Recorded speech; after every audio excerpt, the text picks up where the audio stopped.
하나님의 성전에 찾아오신 성도 여러분 모두를 진심으로 환영합니다. 아멘. 특별히 오늘 먼 곳에서 오신 우리 허광혁 집사님, 진심으로 환영합니다. 감사합니다. 또 10년 만이라고 하시는데요. 그런 것 같습니다. 제가 관상교회에 있을 때 어린이 사업 때문에 왔다 갔다 했을 때 뵀던 우리 이혜진 집사님, 그리고 김민영, 김현지, 우리 가족 환영합니다. 환영합니다. 그리고 우리 목포 중앙교회에서 함께 3년 동안 정말 열심히 안식일 학교를 도와주셨던 우리 김명욱 집사님, 또 우리 아이들 가르치는 아이들입니다. 환영합니다. 감사합니다. 우리 집사님은 일터가 나주시에 일터가 있기 때문에 아이들과 함께 지내시는데, 저희 여기 혁신도시에 새롭게 개척교회가 오픈되었다는 소식을 듣고 이렇게 찾아와 주셨습니다. 우리 귀한 우리 어린 아이들이 앞으로 하나님의 자녀로 잘 성장할 수 있도록 기도 많이 해주시고 또 후원해 주시고, 이 두 아이가 오늘 첫날인데, 오늘 첫날이자 마지막 날로 끝나는 것이 아니라 예수님 오시는 그날까지, 그리고 우리 두 아이의 부모들도 함께 예수님 오시는 그날까지 함께 하기를 기도드립니다. 아멘. 얼마나 소중하고 얼마나 귀한 영혼들인지 모르겠습니다. 아멘. 오늘은 천국 하이패스라는 제목으로 함께 말씀의 은혜를 나누고자 합니다. 먼저 본문의 말씀 보도록 하겠습니다. 마태복음 18장 1절로 6절 말씀입니다. 마태복음 18장 1절로 6절 말씀 제가 봉독하겠습니다. 그때에 제자들이 예수께 나와 가로되 천국에서는 누가 크니이까? 예수께서 한 어린아이를 불러 저희 가운데 세우시고 가라사대 진실로 너희에게 이르노니 너희가 돌이켜 어린아이들과 같이 되지 아니하면 결탄코 천국에 들어가지 못하리라. 아멘. 오늘 주제에 맞게 처음 본 두 어린아이를 딱 보는 순간 하나님께서 어떻게 이런 우연이 아닌 하나님의 인도하심에 따라서 귀한 주제를 주셨다라고 생각을 합니다. 우리 두 어린아이들 뿐만 아니라 지금 자녀들이 있지 않습니까? 저희 아이들 4명이 있고, 우리 이혜진 집사님 많이 성장했지만 두 자녀가 있습니다. 앞으로도 계속 자녀로서 부모의 도움을 받고 보호를 받아야 됩니다. 또 우리 지금 거의 다 키워서 장가 보내고 시집 보낸 아이들도 있을 것입니다. 그렇지만 그 아이들도 우리의 자녀들입니다. 그래서 끝까지 신앙 안에서 우리 자녀들이 잘 성장할 수 있도록 하는 것이, 할 수 있도록 도와주는 역할을 우리 부모가 해야 된다는 것입니다. 4절부터 보겠습니다. 그러므로 누구든지 이 어린아이와 같이 자기를 낮추는 그이가 천국에서 큰 자니라. 아멘. 또 누구든지 내 이름으로 이런 어린아이 하나를 영접하면 곧 나를 영접함이니, 누구든지 나를 믿는 이 소자 중 하나를 실족해 하면 차라리 연장 맷돌을 그 목에 달리우고 깊은 바다에 빠뜨리우는 것이 나으니라.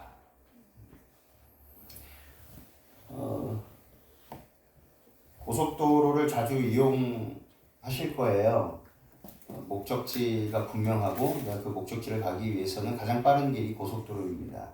근데 고속도로를 이용하려면 대가를 치러야 하죠. 그 대가는 무엇이냐면 분명하게 요금을 내야 된다는 것입니다. 옛날에는 그 정산소 가기 전에 이제 입구에서 조그만 종, 지금도 받지 않습니까? 티켓을 받아서 도착하는 지점에서 현금으로 지급을 많이 했는데, 지금은 대부분이 차량에 하이패스 기계를 설치를 해놓고, 아니면 아예 지금은 하이패스 그 장치가 장착이 돼서 이제 나옵니다. 차량이. 거기서 후불 카드라든지 또 충전식 카드라든지 여러 가지 카드를 딱 끼워 놓으면 하이패스를 마음대로 사용할 수가 있습니다. 이미 지불했고 또 지불할 것이기 때문에 그렇습니다. 고속도로 통행료를 지불하는 방식이 대부분 이제 하이패스인데 그래도 여전히 현금으로 지불하는 방식이 있습니다. 두 가지 방식이 공존하고 있죠. 그렇다면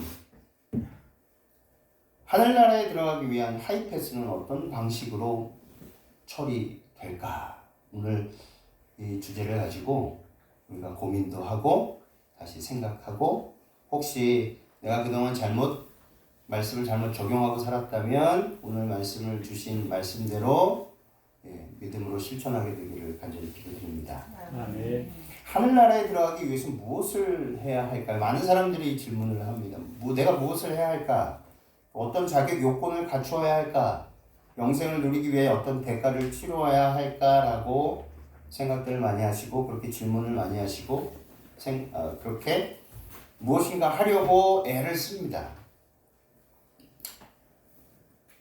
근데 정작 우리가 말씀을 보고 기도를 하면서 깨닫는 것은 이해할 수 없을 정도로 우리가 받은 구원은 어마어마한 하나님의 은혜의 선물이라는 것이에요.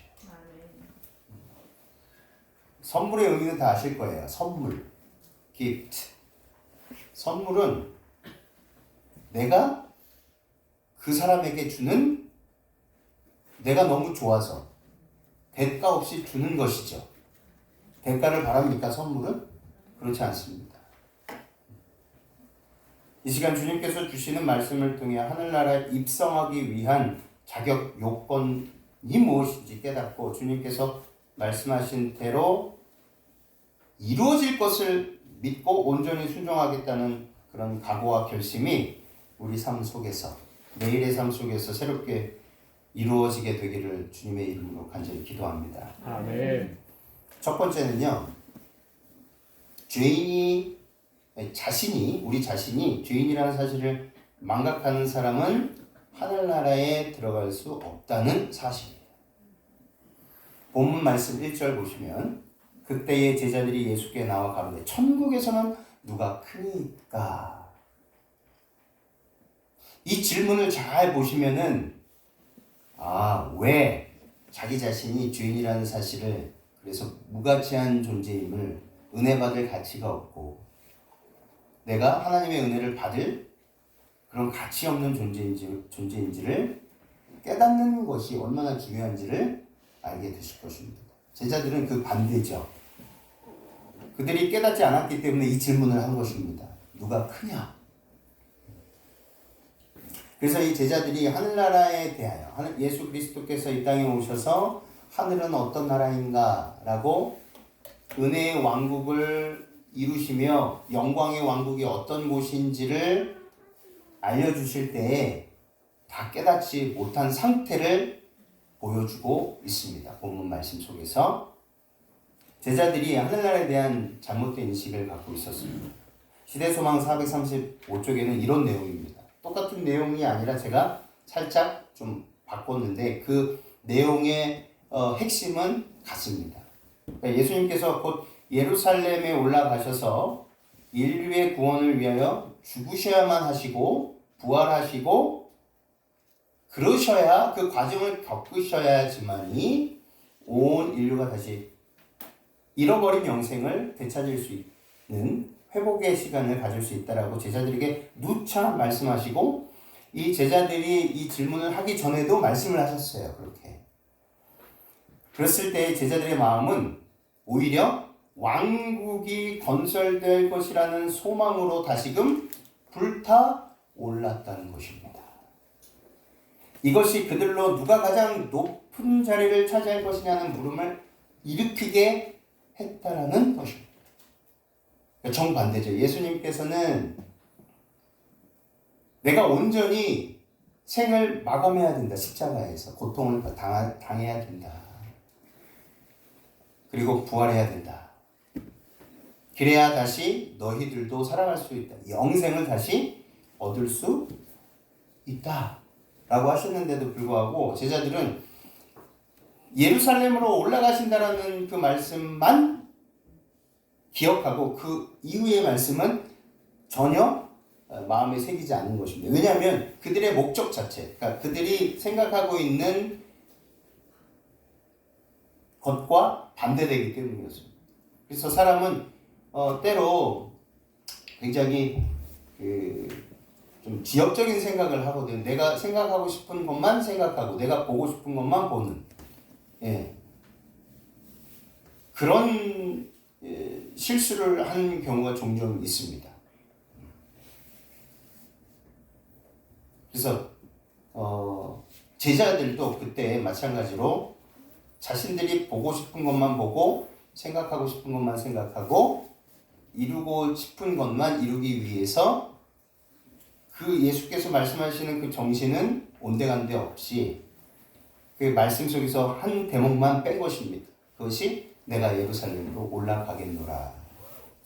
그러니 제자들은 이제 왕으로서 이 작은 민족이 늘 억압만 받던 이 작은 민족이 전 세계를 호령하는 그런 나라가 되겠구나라는 생각만 한 것입니다. 그래서 하늘나라에 천국에는 누가 크니까 누가 우리 중에 누가 총리하고 국무장관이 되고 국방장관이 되고 누가 정부에서 한 자리를 할 수 있습니까? 주님께서 만드시는 왕국에서 그 나라에서 누가 권력을 제2인자로서 권력을 잡을 수 있습니까? 그게 제자들 사이에서의 관심사였다는 것입니다. 예수님의 제자들은 이 세상처럼 천국 또한 하늘나라 또한 능력에 따라 성과에 따라 더 큰 권력을 소유할 수 있고 더 좋은 자리에 앉을 수 있다라고 생각한 것입니다. 지금 저번 시간에도 말씀을 드렸지만 이제 우리 아이들을 학교에 보내는 것이 참 두려울 때가 많이 있다는 거예요. 그리고 언제까지 이 세상 학교에서 가르치는 세상 학문을 계속 배우도록 노출시킬 것인가. 학교에서 90% 이상을 세상 학문을 배우고 10%? 사실 10%도 안 되거든요. 가정에서 조속으로 예배 드릴 때만 저희들이 우리 주님에 대해서 서로 이야기를 합니다. 그리고 하루 24시간 중에 거의 잠자는 시간 빼고는 학교에서 세상 학문을 배우고 있어요. 삼중학교도 사실은 그렇게 가고 있습니다. 물론 예배 시간이 있고요. 또 일주일에 1시간인가요? 2시간인가요? 2시간. 일주일에 2시간 목사님이 성경을 가르치는 시간이 있어요. 굉장히 부족합니다. 이런 현실에 살아가고 있기 때문에 우리가 능력주의의 오류 속에 우리 스스로도 그게 맞다라고 생각하고 살아갈 때가 많다는 것입니다. 다시 말하면 성공은 자신의 능력으로 얻은 것이므로 이 자기 자신이 굉장히 우월한 존재라고 생각을 하기 쉽다는 거예요. 그 생각 때문에 이 세상이 빈부의 격차가 심해지고 권력을 잡고 있는 계층이 생겨난 것입니다. 계층 간 갈등이 더 심화되는 이유는 바로 자기 자신이 성공한 것은 오로지 자기의 능력으로 이루어진 것이다. 사실 태어날 때부터 그 환경적인 부분, 태어날 때부터 또 자기 앞에 놓여 있는 기회들, 이것들이 공정하지 못함을 제가 말씀을 드렸어요. 그래서 이 세상은 아무리 공정하고 공평하게 정의롭게 일을 한다 그래도 어느 곳에도 공정하지 않고 정의롭지 않은 모습만 보입니다. 정말 그렇습니다. 그래서 오직 예수 그리스도 안에 있을 때 공정이 무엇이고 정의가 무엇인지 깨닫게 된다는 겁니다. 성공한 사람들은 실패한 사람들을 보고서 너희들이 열심히 하지 않았기 때문에, 노력하지 않았기 때문에 실패했다라고 비난하고 무시합니다. 이러한 정신이 오히려 실패한 사람들로 하여금 스스로 좌절하게 하고 또 열등하다라는 생각을, 패배감을 안게 해준다는 사실입니다. 이 패배감은요, 오히려 권력을 가지고 있고 정말 우월하다라고 얘기하는 그 사람들, 대상들에 대한 증오심을 일으킵니다. 이 증오심이 사회에 큰 악으로 돌아오게 되죠. 그래서 성경과 예언의 잘 보시면 구약에서부터 우리들에게 하나님의 백성들에게 이 안식년과 희년을 가르치시면서 자유롭지 못하고 가난하고 특별히 신분적으로 그렇고 또 경제적으로 어려운 사람들을 돌보는 의무와 책임을 많이 갖고 있는 사람들, 권력층에 있는 사람들, 사회의 지배권을 많이 갖고 있는 사람들에게 책임과 의무를 하나님께서 주셨어요. 돌보라고. 근데 그 과정 속에서 가장 많이 나오는 대상이 누구냐면 고아와 과부입니다. 왜 고아와 과부일까요? 곰곰이 생각하면 답이 나오죠. 이 세상에서 부모가 없이, 남편 없이, 그러니까 우리가 하나님 안에서 가족인데 관계로 이렇게 맺어져 있고 주의 보혈의 피로 맺어져 있는데 가족 이런 구성원 안에서 보호를 받지 못한 사람만큼 가장 불행하고 불쌍한 사람이 없다는 것입니다. 그러다 보니 성경에서 가장 많이 언급되는 사람, 가난한 사람들 중에 가장 많이 언급되는 사람이 고아와 과부입니다. 가을이 돼서 추수할 때 다 비라고 하지 않으셨어요. 다 수확하라고 하지 않으셨습니다. 뭐하라? 남겨 두어라.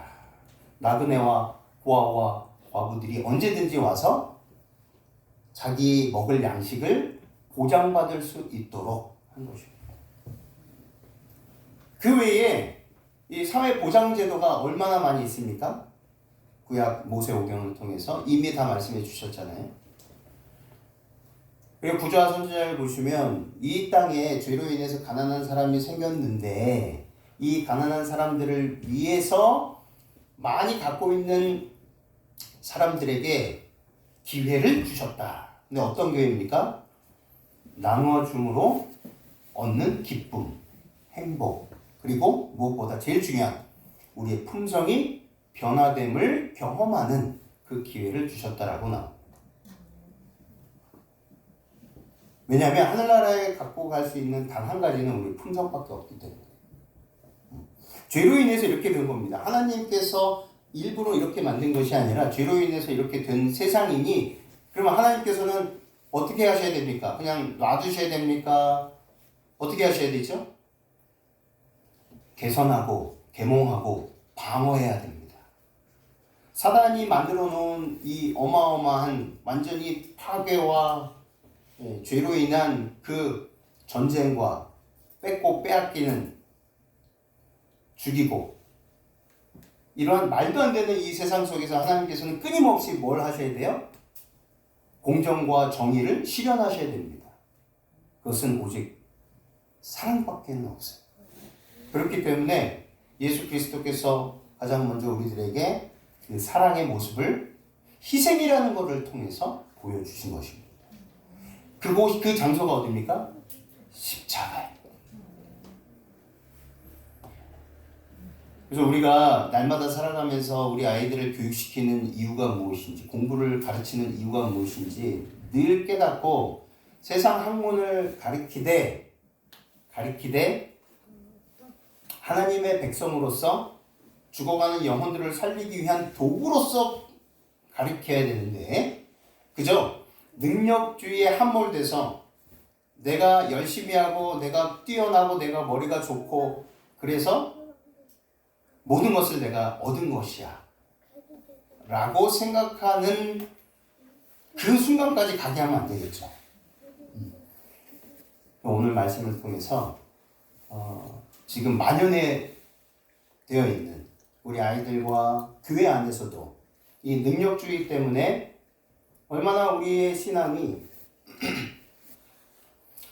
오히려 퇴보되는지를 깨닫고 다시금 하나님의 말씀을 정확히 깨닫고 순종하게 되시기를 바랍니다. 아멘. 구원은요, 하나님의 은혜로 주어진 전적인 선물입니다. 아멘. 그래서 제자들이 질문했던 것처럼 내가 무엇을 해야 됩니까? 어떤 성과를 내야 됩니까? 어떤 노력을 해야 됩니까? 아니면 1년에 몇 명을 침례를 줘야 됩니까? 헌금을 얼마만큼 성과를 올려야 됩니까? 몇 명을 인도해야 됩니까? 사실은 우리 교회에서도 마찬가지죠. 왜냐하면 평가할 수 있는 툴이, 평가할 수 있는 기준이 그것 외에는 없으니까 11금과 또 평출 그리고 침례자 이렇게 계속 갈 수밖에 없는 거예요. 참 안타까운 현실이죠. 근데 이 생각에서 우리가 벗어나지 못하면 어떻게 돼요? 똑같이 제자들이 예수님께 질문했던 것처럼 천국에는 누가 크니까? 보세요. 교회에서도 이것 때문에 싸웁니다. 저는 안식일날 그래서 직원회의 하는 거를 이제는 좀 바꿨으면 좋겠다는 생각을 해요. 화요일날 저녁에 했으면 좋겠어요. 아니 정말 은혜 충만하게 받고 대예배 다 마치고 점심 잘 드시고 너무 맛있게 드시고 직원회의를 딱 하는데 얼마나 가슴이 아픈지. 그런 일들이 우리가 수없이 경험하지 않습니까? 수십 년 동안. 그 이유는 무엇입니까?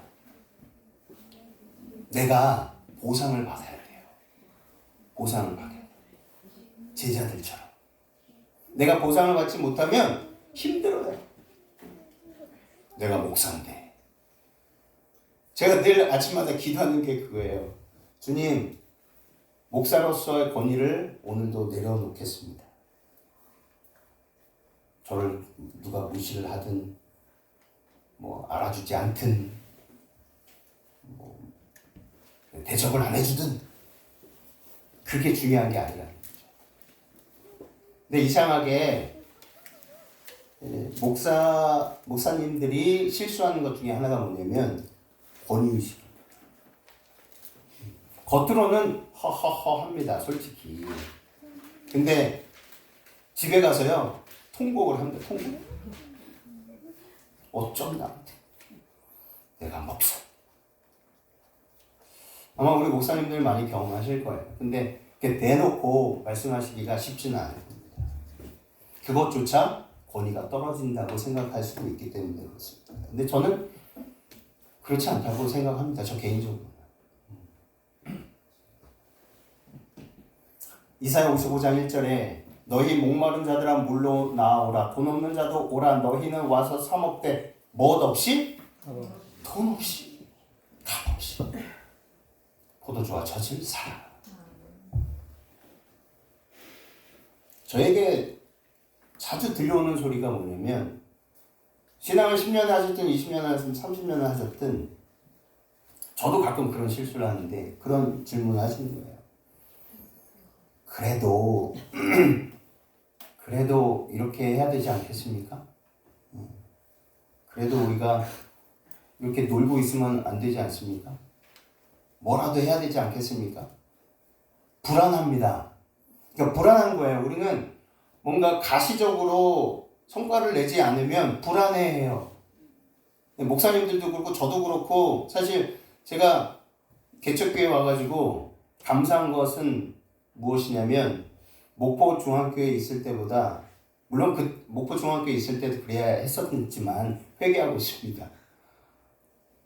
더 간절해졌다는 거예요. 그리고 때로는 잠을 자면서도 계속 중얼중얼하고 있어요. 예수님, 올해는 정말 보여주셔야 돼요. 저에게 100명의 영혼을 주셔야 됩니다. 제가 100명을 기도하고 있습니다. 사실 저번 주까지만 해도 50명이었어요. 근데 갑자기 100명으로 바뀐 거예요. 저도 모르겠습니다. 왜 그러는지는. 근데 간절해진 거예요. 그리고 저의 생활이 더 민감해졌습니다. 아무도 안 보더라도 주님께서 바로 옆에 저를 보고 계신다는 생각 때문에 저의 생각까지 다 읽고 계신다는 그 생각이 저를 두렵게 하는 거죠.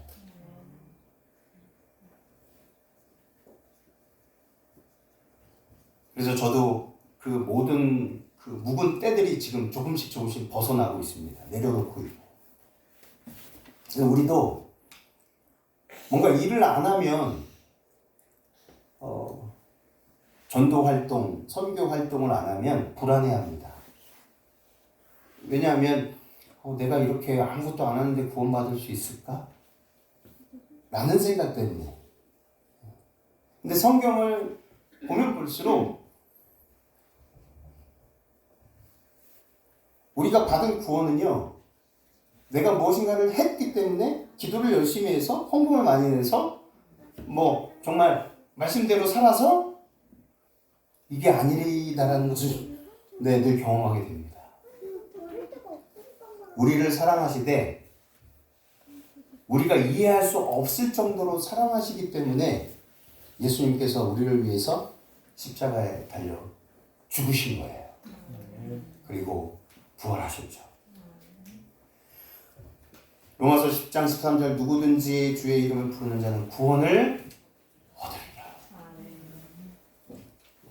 부르는 자들. 안진뱅이든 장애인이든 돈이 없든 돈이 많든 적든 많이 배우든 못 배웠든 상관없이 예수 그리스도를 온 마음을 다해서 주님 나를 살려주시옵소서.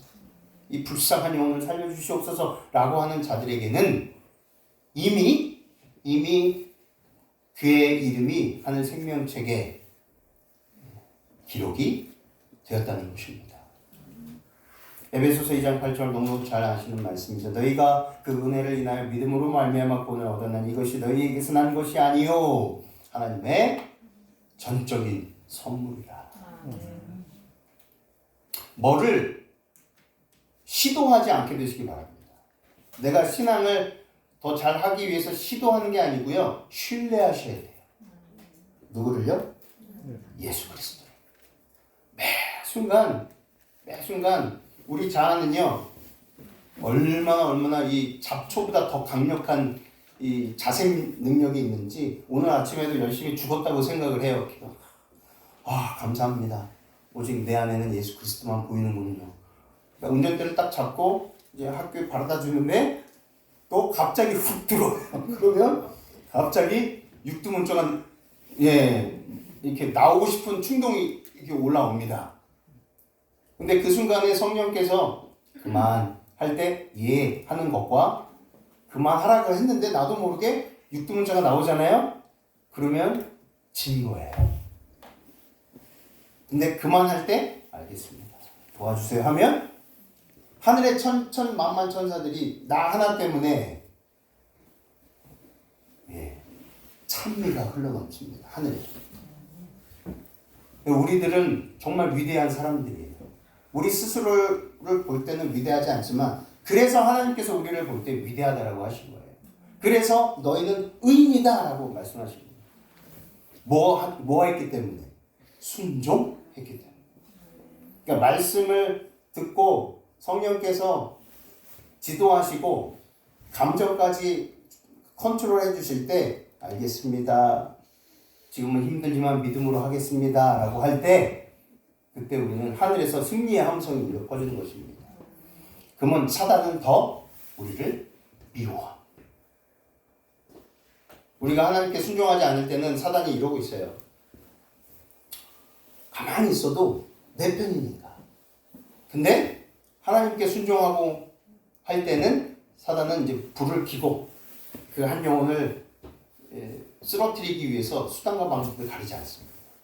그래서 이상하게 말씀대로 살려고 하고 순종하는 사람들에게는 더 큰 시련과 고난이 있는 것입니다. 그럴 때 사도 바울의 이야기처럼 오히려 기뻐하라, 감사하라 라고 하지 않았습니까? 하나님께서 당신의 은혜로 베풀어 주신 구원을 당연하게 생각하는 사람들, 제자들이었습니다. 혹 내가 그런 사람들 중에 한 사람일 수도 있겠습니다. 그들은 스스로가 다른 사람들보다 지적으로, 영적으로, 육체적으로 월등하다고 자부하였으므로 그들 스스로 영생의 축복을 받을, 즉 구원받을 자격이 충분하다라고 생각한 것입니다. 선민사상, 이스라엘 백성들이 자기 민족은 구원을 받기 합당한 민족이고 그렇지 않은 이방인들은 다 멸망받을 대상자들이라고 생각했던 그 선민사상입니다. 이러한 사람들은요, 예수님께서 이루신 구속사업, 죄의 대가로서의 예수께서 십자가에서 죽음을 당하신 것을 인정하기 싫어합니다. 왜냐하면 그들은 그들 스스로 주인이라는 사실을 인정하고 싶지 않기 때문입니다. 내가 왜 죄인이야? 나는 당연히 구원받을 자격이 있는 사람인데 라고. 이게 재림을 맞는 우리 재림 성도, 재림교회 안에서도 끊임없이 없어지지 않고 자라나고 있기 때문에, 우리 삶 속에서 자라나고 있기 때문에 주님께서 준비된 영혼들도 주실 수 없는 것입니다. 왜냐하면 그들 또한 우리의 그 잘못된 신앙관 때문에 실족해 할까봐.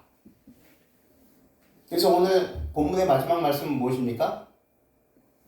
실족해 하면 차라리 연자맷돌을 메고 바다에 던져 죽는 게 낫다. 연자맷돌은요, 옛날에 그 마을마다 아주 큰 맷돌이 있어요. 소가 끄는 맷돌. 네, 그겁니다. 소가 끄는 맷돌. 어마어마하게 큰 맷돌. 그거를 목에 메고 던지면 나올 수 있을까요? 요만한 맷돌은 어떻게 나올 수 있을 것 같아요. 요만한 것은.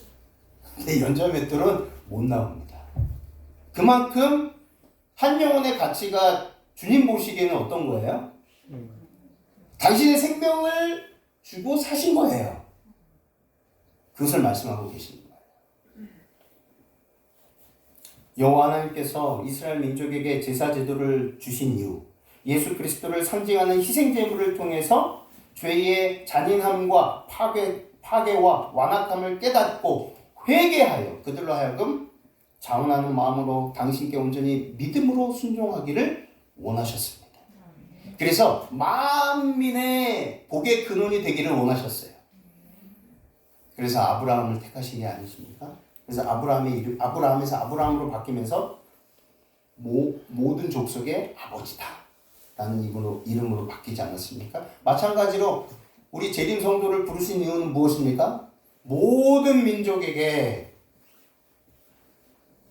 영원한 복음, 복된 소식을 증거할 수 있는 통로로 삼아주시기 위해서 부르신 것입니다.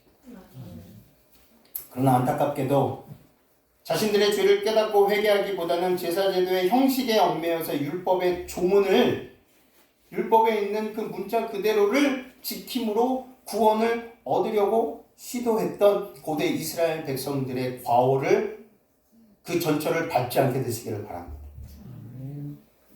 지금 우리 재림교회의 문제는 그것입니다. 고대 이스라엘 백성들처럼 선민사상에 매몰돼서 재림성도, 안식일 교인들이 이 마지막 무리로서 그 자부심을 갖고 있는데, 그 자부심이 오히려 교만의 교두부 역할을 할 수 있다는 것입니다.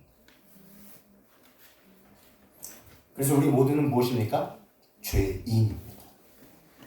우리 스스로 죄로부터의 구원을 이루지 못하고 누군가가 우리에게 구원을 베풀어 주지 않으면 죄악 중에 영원한 죽음을 맞을 수밖에 없는 존재들임을 자각하고 깨닫는 것, 그것이 중요하다는 것입니다. 죄로 인하여 무가치한 존재가 된 것이 바로 사람입니다. 우리 스스로 자초한 일이죠. 로마서 3장 23절 모든 사람이 죄를 범하였음에 하나님의 영광을 이루지 못하였다. 시편 51편 5절 내가 죄악 중에 출생하였으며 모친이 죄 중에 나를 잉태하였나이다. 우리 부모도 죄로부터 태어났다라는 것입니다. 다윗의 고백을 통해서 우리는 내가 의도치도 않았는데 내가 원해서 태어났습니까? 그래서 억울한 점은 있죠. 그 억울함을 풀어주시기 위해서 예수님이 오십니다. 억울하지만 어찌되었든 죄로부터 태어난 존재가 바로 우리라는 것입니다. 그것을 인정하는 거기서부터 하나님의 은혜가 강수처럼 우리 이 더럽혀진 마음을 충만하게 다시 옷 입혀 주신다는 사실입니다. 그 훌륭하고 그 당대의 의인이라고 칭송함을 받았던 욥도 결국에는 어떻게 했어요? 스스로 내가 회개하나이다. 회개는요, 내가 죄인이라는 것을 자각하기 때문에 고백하는 것입니다. 주께서는 무소불능하시오며 무슨 경영이든지 못 이루실 것이 없는 줄 아오니 무지한 말로 이치를 가리우는 자가 누구니까. 내가 스스로 깨달을 수 없는 일을 말하였고 스스로 알 수 없고 헤아리기 어려운 일을 말하였나이다. 내가 말하겠사오니 주여 들으시고 내가 주께 묻겠사오니 주여 내게 알게 하옵소서. 내가 주께 대하여 귀로 듣기만 하였사더니 이제는 눈으로 주를 배웁나이다. 그러므로 내가 스스로 하나고 특별과 죄 가운데서 회개하나이다. 예수님께서 이 땅에 오신 목적은 너무도 잘 알고 있습니다. 예수님께서 이사야 61장을 펴시고 말씀하신 그 부분을 누가복음 4장 18절 19절 누가는 이렇게 그 장면을 기록한 것입니다. 주의 성령이 내게 임하셨으니 이는 가난한 자에게 복음을 전하게 하시려고 내게 기름을 부으시고 나를 보내사 포로된 자에게 자유를 눈먼 자에게 다시 보게 함을 전파하며 눌린 자를 자유케 하고 주의 은혜의 해를 전파하게 하려 하심이라 하였더라. 죄로 인해서 망가질 대로 망가진 이 주님 보시기에 너무도 소중하고 너무도 가치 있는 이 영혼들을 위해서 이 땅에 내려오신 것입니다. 구원은 시대소망 30쪽 그리고 236쪽은 이렇게 기록합니다. 구원은 하나님께 대한 개인적인 순종의 문제가 아니라 국적의 문제다라는 유대인들의 개념 때문에 사람들은 그리스도의 사명의 진정한 본질에 대해 눈멀어 그를 거절하게 된 것이다. 그들은 막강한 군대를 진두치게 하는 권세 있는 왕으로 나타나 자신들의 대적을 무찌르고 온 세상을 이스라엘의 세력 아래로 이끌어들일 메시아를 기대하였다. 정반대였습니다. 자신들이 고대하고 기다렸던 메시아가 아니었습니다. 이 근본적인 오해는 유대인들이 고난받는 메시아에 대한 예언들을 고의적으로 간과하고 재림의 영광을 가리키는 예언들을 잘못 적용한 사실에서 기인했다.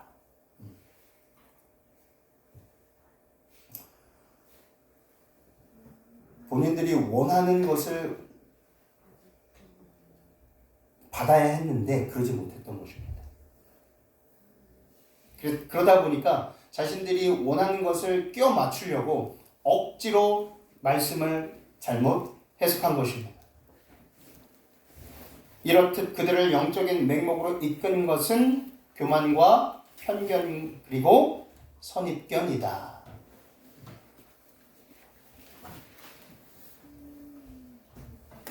시대소망 435쪽에 자만과 높아지는 것을 좋아하는 동기로 움직여지는 자들은 자신을 생각하며 그들이 받은 선물에 대해 하나님께 어떻게 보답할까를 생각하기보다는 오히려 그들이 받을 보수에 대해서 생각하였다. 그들은 사단의 반열에 동참하였으므로 하늘나라에서는 자리를 차지하지 못할 것이었다. 아직도 우리 마음속에 내가 이렇게 열심히 하나님을 섬기고 있는데 그래도 이 땅에서 뭔가를 주셔야 되는 게 아닙니까? 라고 생각하는 조금이라도 그런 마음이 있다면 이 시간에 완전히 버리게 되시기를 바랍니다. 조금이라도 그래도 주시겠지. 내가 이렇게 열심히 했는데 그래도 뭔가라도 차도 좀 바꿔주시고 집도 좀 바꿔주시고 좀 바꿔주시면 안 될까? 더 좀 편했으면 좋겠다. 직장도 좀 바꿔주시고 이왕이면 우리 자녀들도 또 다 잘 됐으면 좋겠잖아요. 방문 가보면 참 힘든 기도가 뭐냐면 이번에 개업을 했는데 이번에 자녀들이 어느 시험을 봤는데 서울의 인서울의 어느 대학에 어느 학과에 들어가려고 하는데 새로운 직장, 뭐 병원 또 1년의 연봉이 조금 더 좋은 이 세상에서 어찌 되었든 조금 더 세상 사람들이 어이 잘 됐다 축하한다 더 좋아졌네라고 생각하는 그 상식 세상 사람들이 바라보는 그 상식에서 우리 재림 성도들도 편승해서 그렇게 생각하는 경우들을 바라볼 때 그리고 그거를 위해서 기도해달라고 요청할 때 참 힘듭니다. 물론 기도해야 되죠. 그러면서 덧붙여서 제가 한마디 하죠.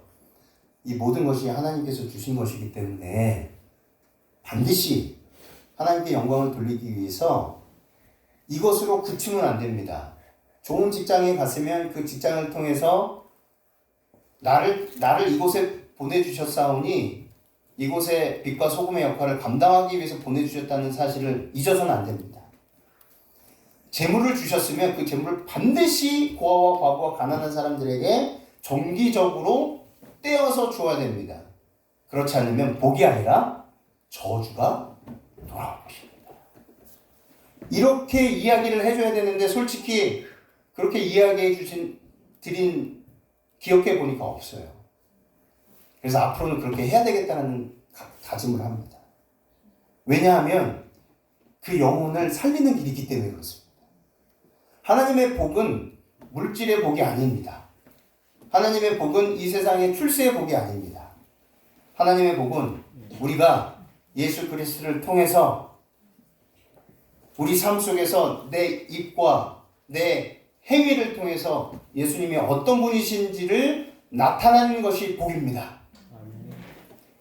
그 복을 가르쳐야 될 의무와 책임이 있는 것이 목사와 장로의 책임입니다. 그게 지도자들의 역할입니다. 그 역할을 잘 감당하기 위해서 우리 성도들께서 지도자들을 위해서 기도해 주셔야 돼요. 바른 말 할 수 있는 지도자가 돼야 됩니다. 그리고 곁길로 가고 있고 낭떠러지로 가고 있는데 축하드립니다 라고 하는 그런 지도자들은 지도자가 아니라는 것입니다. 도시락을 싸들고 말려야 됩니다. 세상에서 출세하는 길이 복받는 길이라고 가르치는 그런 잘못된 가르침을 단상에서 설교할 때 뭐라고 해야 됩니까? 목사님 그건 아니라고 생각을 합니다. 그것이 우리의 역할입니다. 이제 시간이 다 되었습니다. 이제 좀 정리를 할게요. 하늘나라에 들어갈 수 있는 자격 요건은 무엇인가? 어린아이와 같이 자기를 낮추는 그 사람이 천국에서 큰 자니라라고 대답해 주셨어요. 너희들이 크고 작은 것, 어떤 권력을 원하니까 하늘나라에서 정말 큰 자는 누구인지 알려줄게. 그러면서 가장 겸손한 사람이다라고 말씀하십니다. 가장 겸손한 사람. 그래서 시대소망 436쪽에는 어린아이와 같은 단순함, 자기부정, 하나님을 신뢰하는, 전적으로 신뢰하는 그 사랑, 이 세 가지를 말해야 했습니다. 단순함, 자기부정, 신뢰함. 자, 단순함은 뭐예요? 하나님의 말씀을 하나님께서 반드시 이루어 주실 것을 믿는 믿음입니다. 내가 믿는 게 아니고요. 하나님께서 말씀하셨기 때문에 하나님께서 이루신다는 것을 믿는 거예요. 시편 33편 9절에도 저가 말씀하심에 이루었으며 명하심에 견고히 섰더라. 우리가 착각을 합니다. 늘 믿음은 내가 이렇게 믿었구나. 나의 믿음을 의롭게 여기신 분 아닙니다. 이미 우리들에게 말씀하신 말씀을 그 언약을 약속을 지키시는 주체가 누구시냐면 하나님이세요. 아멘. 그것을 믿는 게 믿음입니다. 그래서 우리는요 믿음이 없어요. 우리 스스로 믿음을 성장해 낼 수도 없어요. 말씀을 의지하고 붙들 때 믿음이 성장하는 것입니다. 두 번째는 자기 부정. 자기 부정이 무엇입니까? 우리의 마음과 생각, 감정까지 슬프고 기쁘고 하는 이 감정까지 하나님의 뜻에 맡기는 거예요. 그래서 때때로 우울감이 올 때 오늘 너무 우울해 교회 가기 싫어. 아닙니다. 내가 우울하다 하나님이 주신 게 아니에요. 사단이 주는 것입니다. 성공할 때 실패할 때 무엇이 잘 안 될 때 마음이 우울해져요. 비가 올 때도 때때로 우울해질 때가 있어요. 누구랑 싸워서 우울해요. 감정이 기복이 오르락 내리락 합니다. 그럴 때 그것은 하나님께서 주신 감정이 아니에요. 그렇기 때문에 언제나 그럴 때일수록 이것은 내가 만들어낸 감정이에요. 사단의 유혹으로 만들어진 감정이라는 거죠. 왜냐하면 하나님께서는 우리가 걱정하고 근심하는 단 한순간도 걱정하고 근심하는 것을 보기 힘드신 분이 우리 하나님이세요. 우리 아이들이요 뭐 때문에 힘들어할 때요 제가 그걸 조금 느끼고 있습니다. 우리 아이들이 무엇 때문에 공부든 학교 생활이든 관계든 힘들어할 때 우울해할 때 옆에서 지켜볼 때 힘들어요. 왜 힘들어요? 마음이 아픈 겁니다. 그때 제가 느꼈어요. 주님께서 나를 바라보실 때 그렇구나. 내가 우울해서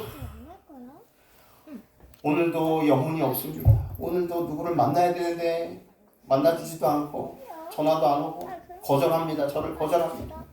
우울해할 때 누가 먼저 슬프시고 힘드시냐면 우리 예수님께서 슬프시고 힘드시죠. 그래서 우리 주님께서는요 우리가 단 한순간도 힘들고 슬프고 우울해하는 그것조차 허락하지 않으십니다. 그래서 꼭 기억하게 되시기를 바랍니다. 요한복음 6장에 내가 하늘로서 내려온 것은 내 뜻을 행하려 함이 아니라 나를 보내신 이의 뜻을 행하려 함이니라. 나를 보내신 이의 뜻을 내게 주신 자 중에 내가 하나도 나를 보내신 이의 뜻은요 아버지의 뜻은 내게 주신 자 하나도 그 영혼 하나도 내가 하나도 잃어버리지 아니하고 마지막 날에 다시 살리는 이것이니라. 아멘. 한 영혼이 살 때까지 그 영혼이 영생을 얻을 때까지 끝까지 포기하지 않는다. 그것이 아버지의 뜻이고 그것이 아버지의 뜻을 이 땅에서 이루고자 하시는 것이 바로 예수 그리스도의 사명이었다는 것입니다. 그것이 자기 부정입니다. 마지막 세 번째는 전적인 신뢰. 우리의 주인은 우리 자신이 아니라 오직 예수 그리스도이심을 매 순간 자각하고 시인하는 것입니다. 요한복음 5장 24절 내가 진실로 너희에게 이르노니 내 말을 듣고 또 나 보내신 이를 믿는 자는 영생을 얻을 것이다. 미래가 아닙니다. 미래 시제가 아니라 현재예요. 심판에 이르지 아니하나니 사망에서 생명으로 옮겼느니라. 요한복음 6장 53절 예수께서 이르시되 내가 진실로 너희에게 이르노니 인자의 살을 먹지 아니하고 인자의 피를 마시지 아니하면 너희 속에 영생이 없느니라.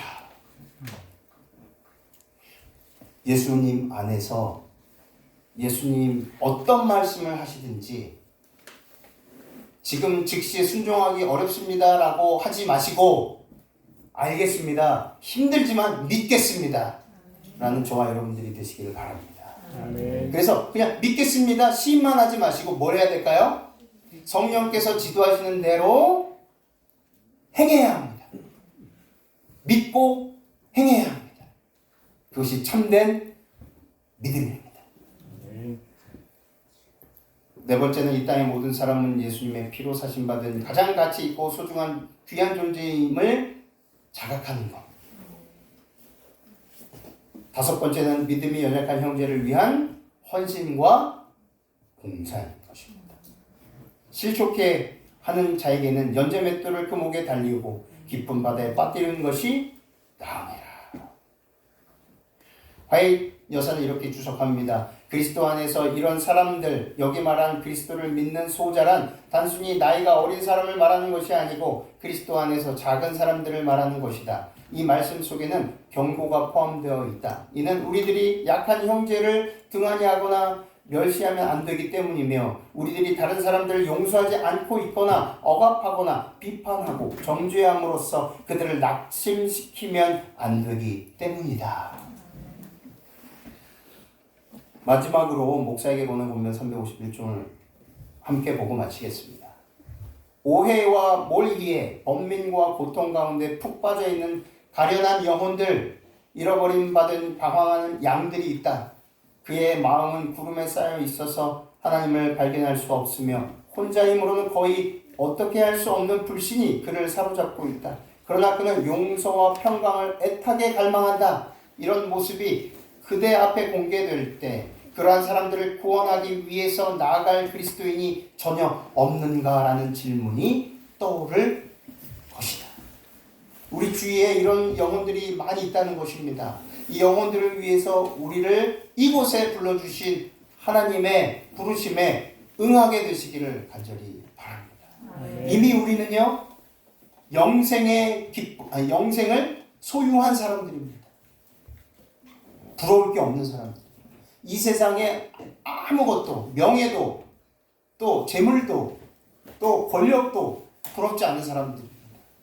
그러므로 오늘 말씀을 통해서 어린아이와 같은 그 단순함과 오직 예수 그리스도를 신뢰하는 마음과 끊임없이 자기를 부정하고 부인하고 자아를 주님께 내어 맡겨서 한 영혼 한 영혼을 예수님처럼 바라볼 수 있는 그 그리스도의 마음을 소유하심으로 주오시는 그날까지 주께서 맡겨진 그 사명 주님과 함께 완수하시는 저와 여러분들이 되시기를 간절히 바라며 말씀을 마치겠습니다. 아멘.